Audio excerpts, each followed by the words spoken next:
Hello friends, welcome to my kitchen. நாம் இப்போ பார்க்க போகிற ரெசிபி என்னன்னு பார்த்தீங்கன்னா தக்காளி ஜாம். இந்த டொமேட்டோ ஜாம் எப்படி செய்யலாங்கிறது தான் நம்ம இப்போ பார்க்க போகிறோம். நிறைய பொருள்லாம் தேவையில்லை, தக்காளியும் வெல்லமும் வச்சு தான் செய்கிறோம். எல்லோரும் சர்க்கரையில் தான் செய்வாங்க, சுகரில் செய்வாங்க. நான் சுகர் இல்லாமல் வெல்லத்தில் இவ்வளோ டேஸ்டியாக சூப்பராக செஞ்சுருப்பேன். ரெண்டாவது, இதில் வந்து நம்ம எந்த கலருமே கலக்கிறது கிடையாது, நேச்சுரலாகவே இந்த கலரில் வந்திருக்கு. அவ்வளோ சூப்பரான இந்த தக்காளி ஜாமை எப்படி செய்யலாம் அப்படிங்கிறது தான் நம்ம இந்த வீடியோவில் பார்க்க போகிறோம். 3/4 கிலோ தக்காளி எடுத்துருக்கோம், நல்லா கழுவிட்டு வச்சுருக்கோம். இதை வந்து கட் பண்ணி எடுத்துக்கலாம். இதை கட் பண்ணும் போதே இந்த நடுவில் இருக்குது பார்த்தீங்களா, இதை எடுத்துகிட்டு கட் பண்ணுங்கள்.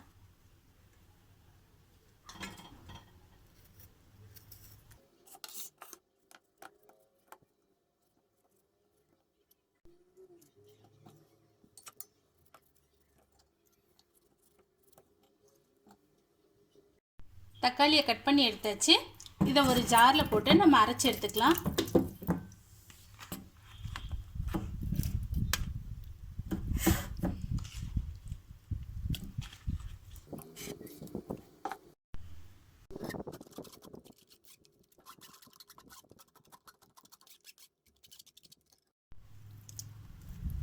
பாருங்கள், நம்ம எல்லா தக்காளியுமே அரைச்சி வடிகட்டி எடுத்தாச்சு. 1/4 கிலோ வெல்லம் எடுத்திருக்கோம். நம்ம சர்க்கரை சேர்க்குறதில்ல, வெல்லம் எடுத்துருக்கோம். வெல்லத்தை ஒரு பாத்திரத்தில் போட்டுட்டு அதில் கொஞ்சமாக ஒரு சின்ன கப்பு தண்ணி ஊற்றுறோம்.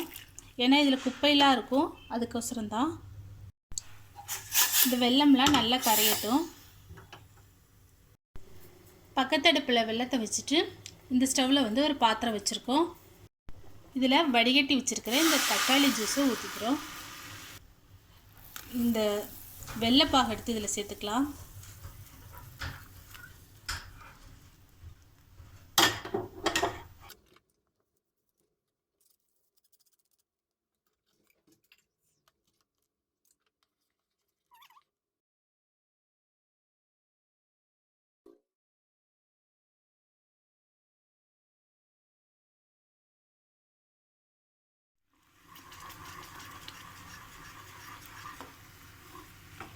பாருங்கள், நமக்கு ஆல்மோஸ்ட் ஜாம் ரெடி ஆயிடுச்சு. இனி ஒரு 5 மினிட்ஸ் இருந்தால் போதுமானது. பாருங்கள், சூப்பராக ஜாம் ரெடி ஆயிடுச்சு. இப்போ வந்து நம்ம ஸ்டவ் ஆஃப் பண்ணிடலாம். பாருங்கள் எப்படி இருக்குன்னு. இது நல்லா ஆறட்டும். ஆறின பிறகு நான் ஒரு பாத்திரத்துக்கு மாற்றி காமிக்கிறேன். இதில் நான் எந்த கலருமே நான் ஆட் பண்ணவே இல்லை, வெல்லமும் தக்காளியும் மட்டும்தான் ஆட் பண்ணியிருக்கேன். ஒரு 2 பிஞ்சு சால்ட் ஆட் பண்ணியிருக்கேன், வேறு ஒன்றுமே ஆட் பண்ணவே இல்லை, சேர்க்கவே இல்லை. சூப்பராக ரெடி ஆகிருக்கு பாருங்கள். இது நல்லா ஆறிடுச்சுன்னா நல்லா கெட்டியாயிடும். பாருங்கள் இவ்வளோ கெட்டியாக இருக்குதுன்னு. நல்லா ஆறின பிறகு நல்லா கெட்டியாயிடும்.